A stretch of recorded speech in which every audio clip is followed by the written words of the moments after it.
Good morning, 8th grade. We're going to continue on the topic that we were discussing yesterday with radioactivity. So we finished off talking about neutrons and their role in the nucleus and what exactly is their purpose, okay?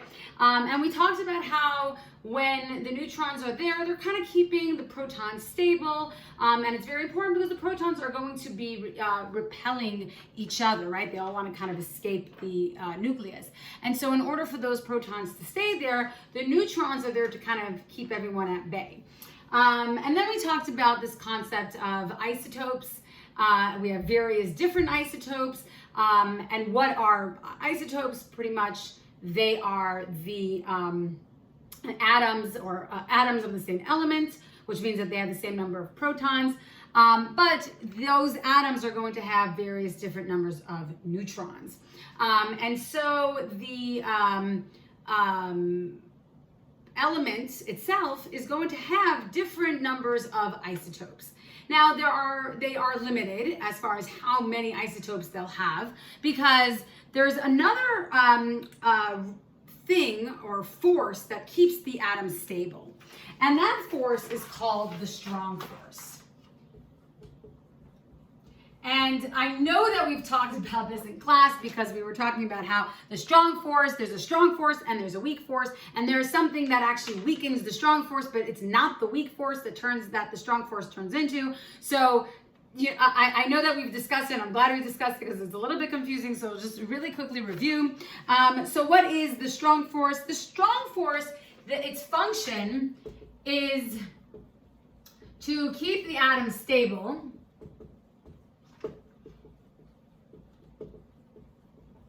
And basically keeping the protons from escaping.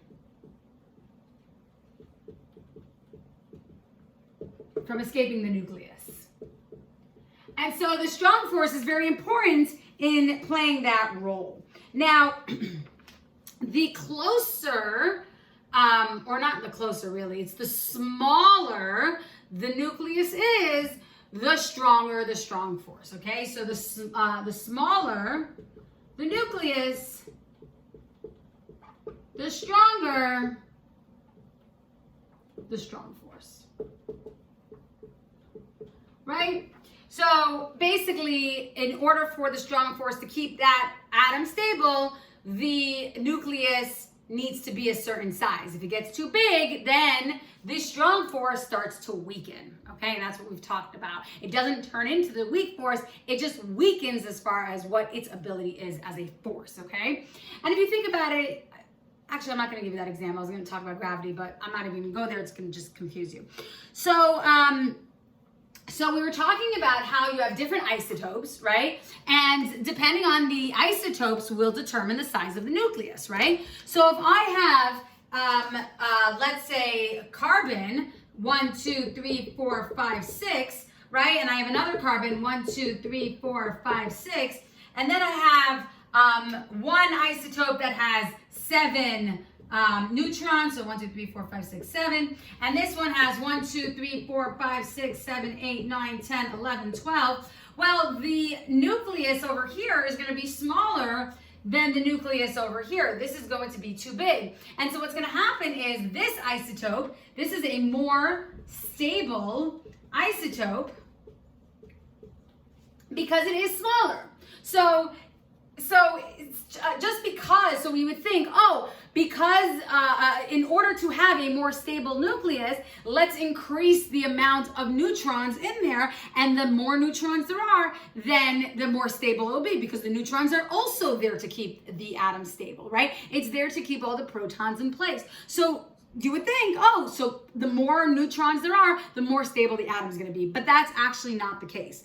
The way it works is that actually, if we increase the amount of neutrons past a certain amount, right, we need them there to equalize the repulsion force of the protons. However, if it gets too big, it starts to decrease the the strength of the strong force. And so there's kind of this like real like delicate balance with all these elements, which is pretty incredible if you think about the nature of it, right? These atoms exist constantly in nature, and really these little things can offset it and destabilize them. And we actually will talk about, this is what this whole chapter is all about, is unstable atoms, right? Unstable nuclei, what happens in the case of an atom being unstable. And so if you notice the difference, this one would obviously be more stable, and this one would be less stable. And so, so the probability of this type of carbon atom existing versus the probability of this type of atom existing, this one would be more probable, right? One that has 6 protons and 7 neutrons as opposed to 6 protons and 12 neutrons. That's just not, it's not going to be a high percentage, if any, right? It could be at a 0% in nature of this type of isotope. Now we may have, so we know that this is less stable in comparison, right? But let's talk about other isotopes. What happens if I do have an isotope that we have 6 protons and this has 7 neutrons? What happens if this has 9 neutrons? 1, 2, 3, 4, 5, 6, 7, 8, 9. Right? Now, again, this is going to be slightly less stable than the one that has 7 because, of course, it's going to be bigger. And that should be inside the nucleus. But it still might be stable enough to exist. But if, let's say, I had the percentage of how many carbon isotopes that have 7 neutrons would exist in the world versus one that has 9. So let's say I do have some in existence that have 9, but let's say this is like 3%, no, let's go a little more. Let's say this is 10% of all carbon atoms will have 9 neutrons in its nucleus, okay? Which means that, I mean, and this is, by the way, this is like a made up example, but this is going to the example that there's only 2 different types of isotopes, right? Different atoms, different elements have various different numbers of isotopes, okay? So in this case, it's 10% of the carbon atoms are going to have this number of isotopes. And so, which means that the rest of the atoms are that exist in the universe, right? 90% will be at this one where there's 6 protons, 7 neutrons. This would be obviously a lot more stable than this one. Now, doesn't mean that this one doesn't exist. Now, the one with the 12 doesn't exist. That would be at 0% because that's way too unstable. But this one is stable enough where it exists, but not that stable where it's overwhelmingly existing. Okay? So the reason why we mentioned this, I'm going to talk about that. We're going to get to it, I think right now, actually. Let me just double check. Okay. So yeah, let's talk about the differences of percentages and how do we get to this particular number, okay? So I think you all should have a periodic table. If you don't, I'll add a periodic table to our Google Classroom. So if you don't have one, then you can just download it from there, or you can just Google an image of the periodic table so that you have one on you, okay? So I'm going to use my periodic table here. And it would actually be very helpful for you if you had one. So again, download the one that I posted or just go to Google Images and just look at one through Google Images. Okay, so understanding this concept, right? One being more stable versus one being less stable and its existence in the universe. Now we're going to get to this concept of atomic mass, okay? So remember we talked earlier in yesterday's video, we talked about atomic mass. I'm gonna erase this. Now, we talked about the mass of a proton and the mass of a neutron and the mass of an electron, right? And we said that there's various different masses, okay? So let's just review very quickly. So we have electron is 0.0053 AMUs. I think it's 5.3. Proton, oh, sorry, 5.5. 5.5. Then there's protons. which is 1.00078. 73. And then there's neutrons. I'm just not going to try to even memorize it. It's 1.00086. Okay, and these are all AMUs, right? They're all atomic mass units. And so this is basically what the mass of an individual proton and neutron would be.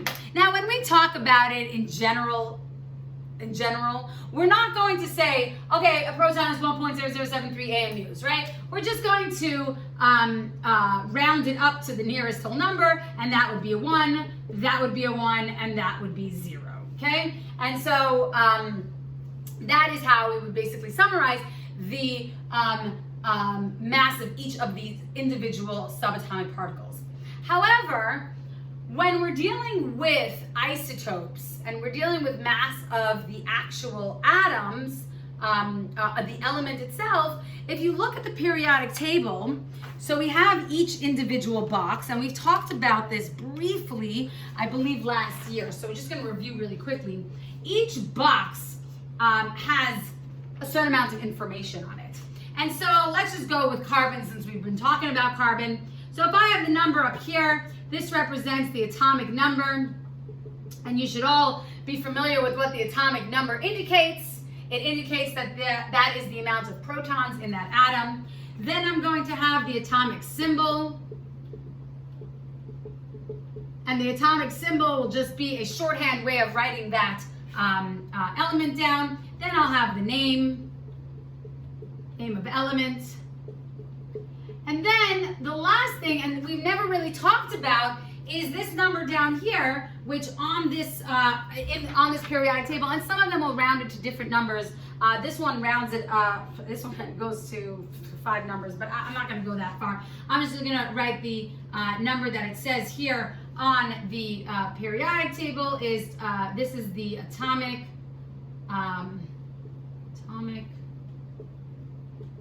mass. And our atomic mass is 12.01. So where on earth do we get this number, 12.01? And that's where we're kind of going to go, our videos. I don't know if I'm going to have about 3 more minutes today. So I don't know if I'm going to have enough time today to really get to, actually I could probably get this done in 3 minutes. So let's just start. So when we talk about the atomic mass, what we're talking about is the average. So first of all, let's talk about what is the atomic mass. Atomic mass, and this is an index card word if we don't already have it. Atomic mass, which I don't think we do. The atomic mass is the sum of the number of protons and neutrons in an atom. So the sum of the number of protons and neutrons in an atom, that is the atomic mass, okay? So if we were looking at carbon, and we have this number 12.01, and we know that the protons is approximately 1, and the neutrons is approximately 1, so we would say that it seems that carbon basically has 6 protons and 6 neutrons. But that's not necessarily the case, okay? Because what happens is that the amount of neutrons, as we stated before, the different isotopes do exist. And so because different isotopes exist, we have to account for all of the different percentages of those isotopes that exist in the universe.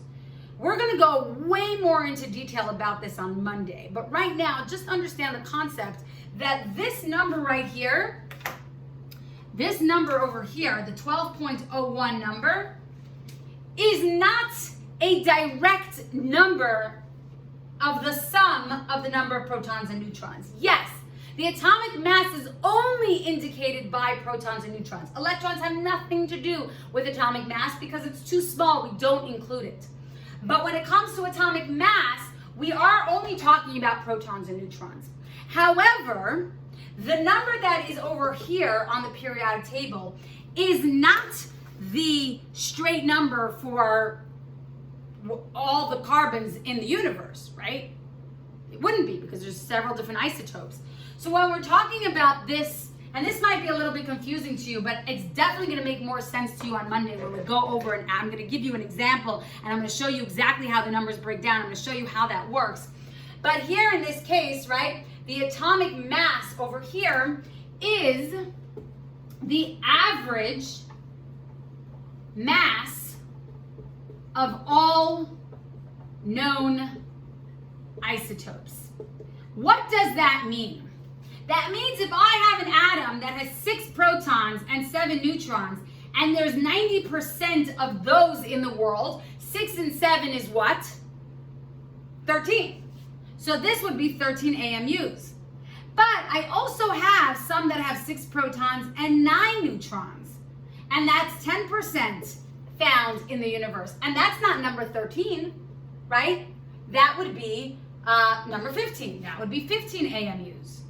So if this is 13 AMUs and this is 15 AMUs, then I would want to figure out the average of what it is and the percentage, right? Obviously, I'm going to have a lot more 90s than I am going to have, a lot more of the 13s than I am going to have of the 15s. Kind of like if I have a class, right? If, let's say, 90% of the class got 100 on the test, right? And only 10% of the class failed the test. Right? It wouldn't be fair to say that the average grade in the class was a 60 or let's say a 75. It wouldn't be fair because 90% got 100. So there's going to be more weight towards 100 than there is going to be towards the failing grade. Let's say that's a 50. Okay? So the one that's going to have more weight is going to be the one that has more of those atoms in that amount, in that category. So the one that has, let's say this is 90%, is the 13 AMUs, right? That's gonna have more weight, but we still have to account for these. Even though it's 10%, it still does affect the overall average atomic mass. And that's what this number over here is going to be. So on Monday, I'm going to give you an example. We're gonna show exactly how that works, and it will make a lot more sense to you then. Until then, Shabbat Shalom. And today, your assignment is no assignment. You will not have an assignment today. I would like you to help your parents in trying to get ready for Shabbat.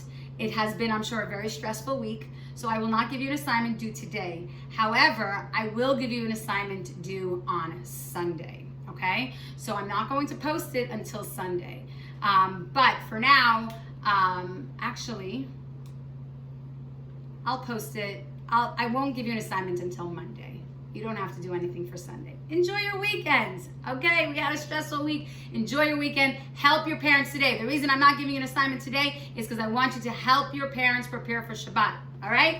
Have a Shabbat Shalom, and I'll see you next week.